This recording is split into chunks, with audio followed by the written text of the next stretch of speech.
家好，今日好開心嚟同大家介紹一個好有吸引力嘅獎金制度，而呢個獎金制度咧，吸引咗市場上好多好多好優秀嘅人啦，有啲企業家啦、股權投資人啦，亦都係啲網紅啦，嗰啲都紛紛入局喎，因為嗰啲人咧都係過億身家嘅老闆啊，點解佢哋都會入嚟呢？好啦，我就嚟同你拆解一下呢個獎金制度啊。咁呢個獎金制度呢，我首先同個套餐嚟開始啦。咁如果作為一個企業家，佢一定係用一個精英組合嚟入局噶啦，就係話有27,500蚊啦。咁佢亦都有1770蚊嘅 PV。嗰個咧 PV 咧就係一個美元嘅，係因為我哋做全球生意嘛，用一個美金嚟結算。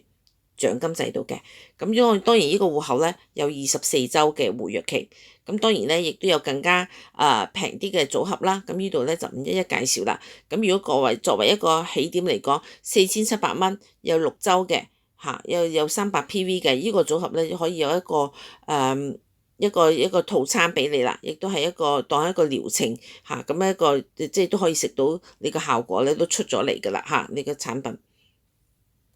O.K. 咁如果個產品咁好，我推薦一個朋友，咁可以攞幾多呢？都要3100蚊咁多嘅喎。咁呢個呢，就係你越推得越多，個直推獎呢就越多啦嚇。你可以無限地咁樣推嘅。咁當然呢，我哋呢而家嘅做法呢，我哋都唔需要推好多，因為我哋係太多嘅人入嚟啊，我哋要陪跑啊，咁所以直推獎呢，咁就係攞3100蚊啦。咁啊，仲有第二個獎金呢，就係嗰個間推獎喎。間推獎咩意思呢？譬如講我推咗 A 推咗 B，咁 B 唔係我直接推薦噶嘛，喺出邊市場呢就冇獎金噶啦，我唔攞嗰個直間推薦獎嗰度我自己就攞唔到噶啦。咁但係呢度都俾翻你喎，你睇下呢，就視乎我呢個級別呢，攞唔同嘅獎金啦。比如講310蚊到3100蚊，咁呢個每同個級別呢，有珍珠啦、藍寶啦、紅寶啦、綠寶啦、鑽石同埋皇冠喎。咁譬如講你珍珠呢，點樣算成立珍珠呢？左邊一單，右邊一單。咁一單呢，我哋都係以一個27,000蚊嗰個套餐嚟做個基礎啦，咁去計算嘅嚇。咁如果你話最高嗰個皇冠呢，咁啊左113單，右113單，咁你就可以成為皇冠啦。咁呢個113單呢，唔係淨係自己去做嘅喎，係一個集體完成就可以啦。咁當然今日唔係講嗰個級別嗰度職級嗰度呢，我哋就唔詳細講下先。咁以後呢，有機會再詳細解釋一下俾你大家聽下。咁呢個皇冠，我哋個目標就係上皇冠啦。皇冠嘅收入呢，大概每個月呢就係80萬到100萬啦。OK。咁啊，鑽石咧大概有每個月50萬，即係只要上到呢啲級別咧，你就已經有一個非常高嘅收入㗎啦。咁啊，綠寶咧應該都係有20萬㗎啦，每個月嚇。咁所以咧，呢啲都係我哋令到我哋有一個前進嘅動力啊嘛。OK。咁啊嗱，譬如講個間推獎我點樣係大家分嘅喎。咁啊，從珍珠級別啦，譬如講 A 推 B 一路咁推落嚟咧，F 推到 G 就推 H 啦。咁 H 出現咗啦，咁 F。咪係佢個間接推薦咯，咁佢就因為佢當係珍珠啦，咁佢攞310蚊，咁如此類推咧，就係上邊咧係攞佢個級別嘅差別嘅嚇，比如講皇冠，咁佢就攞3100，咁啊減咗前面嗰個2800嗰個咧，就所以攞300蚊啦，所以呢個咧間推獎咧係大家都有得分嘅喎，咁好過味嘅喎嚇。所以咧，我哋好開心啊！只要一個人入嚟咧，大家都有錢分，大家都想幫你呢個新嘅朋友嘅嚇，所以大家好可以互相助力啦。OK，咁啊第三個獎金就係對碰獎啦。咁我哋係2碰1嘅。咁點樣解釋咧？比如講我推薦 A 就推薦 C，咁左邊有2個啦，都係以一個精英套餐下2萬幾嗰個嚟作嘅基礎。咁右邊有個 B 啦，咁啊2碰1喎。咁當然右邊2粒。後邊左邊一個都係可以嘅，咁一碰咧就視乎你嘅級別嘅珍珠同藍寶咧，就可以攞到港紙1638蚊啦。咁紅寶以上咧就開始攞到9%，即係2450蚊喎。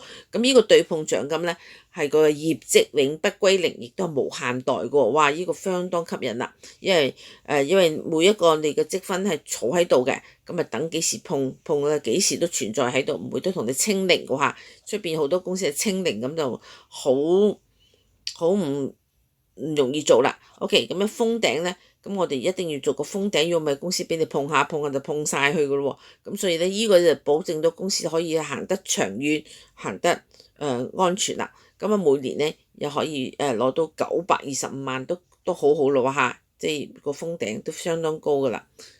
咁 OK，咁啊第四獎咁就係個人才獎啦。人才獎咧，咁佢可以攞到10代嘅喎嚇，攞10代。咁誒平均嚟講可以攞到5%嘅對碰獎。咁我詳細解釋一下喎嚇。咁譬如講我推住 A 咪我第一代咯，如此類推，咁去到 F 就係第6代啦。